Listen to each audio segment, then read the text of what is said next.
আল্লাহ রাসূল সাল্লাল্লাহু আলাইহি ওয়াসাল্লাম আয়াতুল কুরসি পড়ে ফু দিতেন নিজের গায়ে।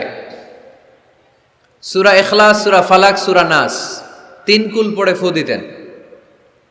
সূরা ফাতিহা পড়ে ফু দিতেন। এগুলো পড়ে হাত দুটো মিলাবেন, হাতে ফু দিয়ে মাথা থেকে পা পর্যন্ত মাসে করবেন। It's a protection from your Lord. জিন ভূতের আসর, ব্ল্যাক ম্যাজিক, জাদু টোনা, বান মারা, জাদু ঝাড়ু যাই হোক, তো এগুলো কিন্তু মারে, বান মারে, জাদু টোনা করে, ব্ল্যাক ম্যাজিক করে। এগুলো থেকে আমাদের সোনামণিদেরকে আমরা প্রোটেকশন করাবো কিভাবে? ওদেরকে শিখাই দিব। সূরা ফাতিহা পড়ে, আয়াতুল কুরসি পড়ে, 3 কুল পড়ে তুমি হাতের মধ্যে ফু দিবা। ফু দিয়ে মাথা থেকে পা পর্যন্ত তুমি নিজেই মাসেহ করবা। তোমাকে প্রোটেকশন দিবে কে? আল্লাহ রাসূল সাল্লাল্লাহু আলাইহি ওয়াসাল্লাম বলেছেন, মান ক্বারাআ আয়াতাল কুরসি দুবুরা কুল্লি সালাতিন মাকতুবাতিন লাম ইয়ামনাহু মিন দুখুলিল জান্নাতি ইল্লাল মাউত।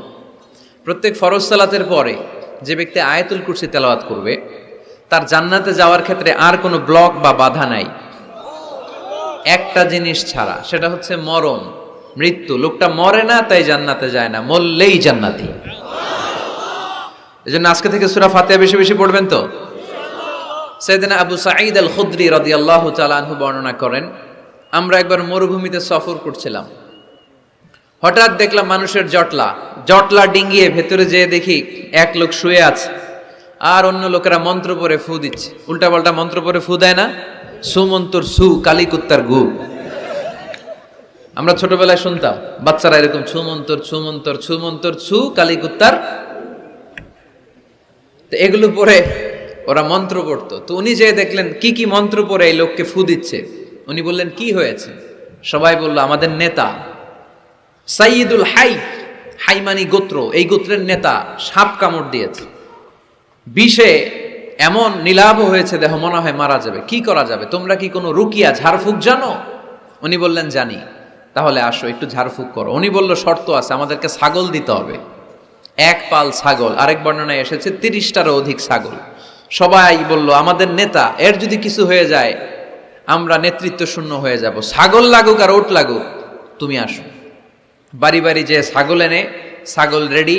সাইয়েদনা আবু সাঈদ আল খুদরি রাদিয়াল্লাহু তাআলা আনহু পড়তে আরম্ভ করলেন, আলহামদুলিল্লাহি রাব্বিল আলামিন আর রহমানির রহিম মালিকি ইয়াউমিদ্দিন ইয়্যাকা না'বুদু ওয়া ইয়্যাকা নাস্তাঈন اهدنا الصراط المستقيم صراط الذين أنعمت عليهم غير المغضوب عليهم ولا الضالين। পড়েন আমিন। উনি এটা পড়ে ফু দিলেন। ফু দিতে দেরি, মুহূর্তের মধ্যে সোয়া লোকটা বসে গিয়েছে। আবার ফু দিছে, এবার দাঁড়ায় গেছে। আরেকবার ফু দিছে, হাঁটতে শুরু করছে, একেবারে সুস্থ। সবাই তো অবাক, টাসকি খেয়ে গেছে। আবু সাঈদ আল খুদরি রাদিয়াল্লাহু আনহু বলে, টাসকি পরে খাও, আগে ছাগল দাও। কারণ ছাগল দেওয়ার কন্ডিশন ছিল না, ওরা ছাগল নিয়ে আসছে। সাইয়েদনা আবু সাঈদ আল খুদরি রাদিয়াল্লাহু তাআলা আনহু আনন্দে এবার ছাগল নিয়ে সাহাবাদেরকে নিয়ে রওনা। পথিমধ্যে লেগেছে প্রচন্ড ক্ষুধা, তখন তারা কয়েকটা ছাগল জবাই করে খেয়েছে। খাওয়ার পরে পেট যখন ঠান্ডা, তখন ব্রেইন সচল। উনি চিন্তা করতে আরম্ভ করলেন, হায় রে, কোরআন দিয়া ঝাড়ফুঁক করে যে ছাগল নিয়ে আসলাম, এটা যে খাইলাম, এই ছাগল নেওয়া জায়েজ হয়েছে কিনা এই মাসালা তো নবীরে জিজ্ঞেস করি নাই, কিন্তু ছাগল তো অলরেডি পেটে যায় হজম। কি করা? মদিনাতে যে জিজ্ঞেস করবো। মদিনায় যেই আল্লাহ রাসূল সাল্লাল্লাহু আলাইহি ওয়াসাল্লামের দরবারে যে জিজ্ঞেস করলেন, ইয়া রাসূলুল্লাহ, এমন এমন ঘটনা, ঝাড়ফুঁক করে আমরা ছাগল এনেছি, এটা কি জায়েজ হয়েছে? আল্লাহ রাসূল সাল্লাল্লাহু আলাইহি ওয়াসাল্লাম বলে, জায়েজ হয়েছে মানে? অবশ্যই জায়েজ হয়েছে। কোরআনের দাম বাড়ায় দিয়ে আসছো মিয়া, ছাগল কিছু থাকলে আমার ঘরেও পাঠায়। সুবহানাল্লাহ পড়তে পারলেন না? ওয়ালাকাদ আতাইনাকা, বুখারীর হাদিস, ওয়ালাকাদ আতাইনাকা সাবআম মিনাল মাসানি ওয়াল কুরআনাল আযীম। নবী হে, নিত্য পাঠনীয় সপ্তবাক্য দিয়েছি, যেই দোয়া পড়ে ফু দিতে দেরি, অসুস্থ ব্যক্তি সুস্থ হতে দেরি হয়। এজন্য আল্লাহ ইরশাদ করেন, অনুনাজ্জিলু মিনাল কুরআনি মা হুয়া শিফাউ ওয়া রাহমাতুল লিল মুমিনিন ওয়া লা ইয়াজিদুয যালিমিনা ইল্লা খাসারা।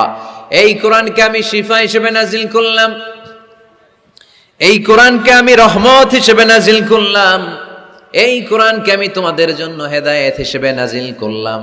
তোমাদের কোরআন রহমত এনে দিবে, বরকত এনে দিবে, শিফা এনে দিবে, কিন্তু জালেমদেরকে কিছু এনে দিবে না। ঠিক কি না? ওয়ালা ইয়াজিদিল যালিমিনা ইল্লা খাসারা।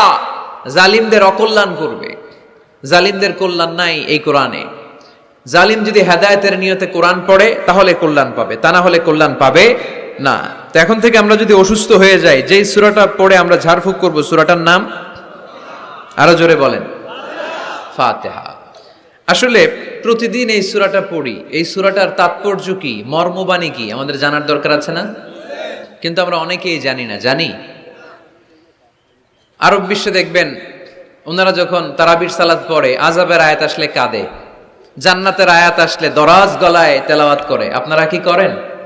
আমরা করি না। কারণ ওনারা কি পড়ছেন সেটা তাৎপর্য আর মর্মবাণী ওনারা অনুভব করছেন।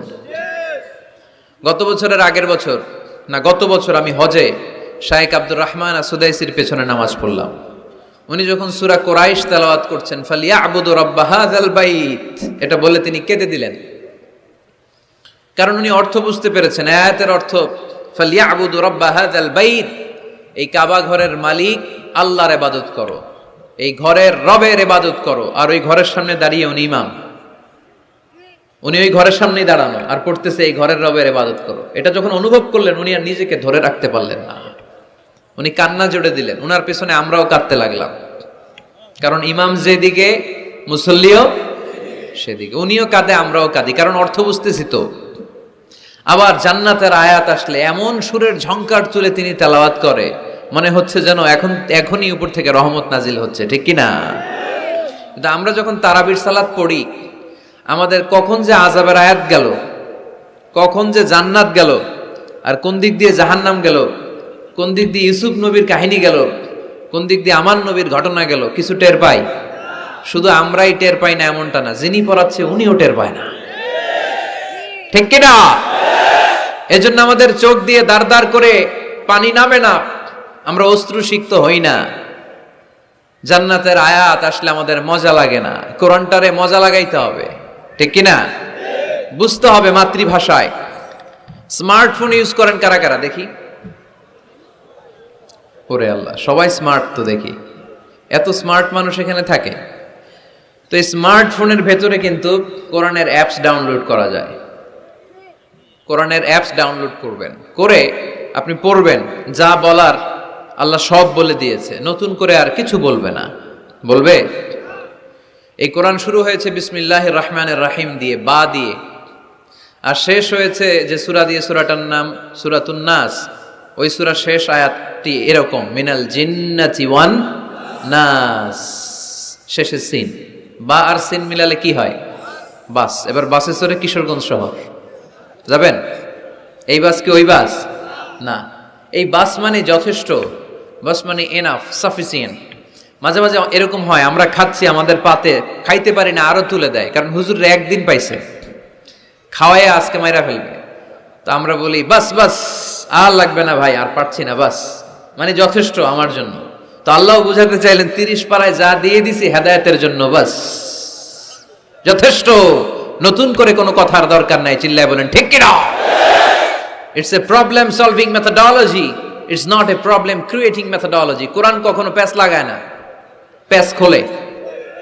এই যে সুতা দিয়ে বাঁধতে গেলে অনেক সময় প্যাচ লেগে যায় না, এটার কি বলেন আপনারা? গিট্টু।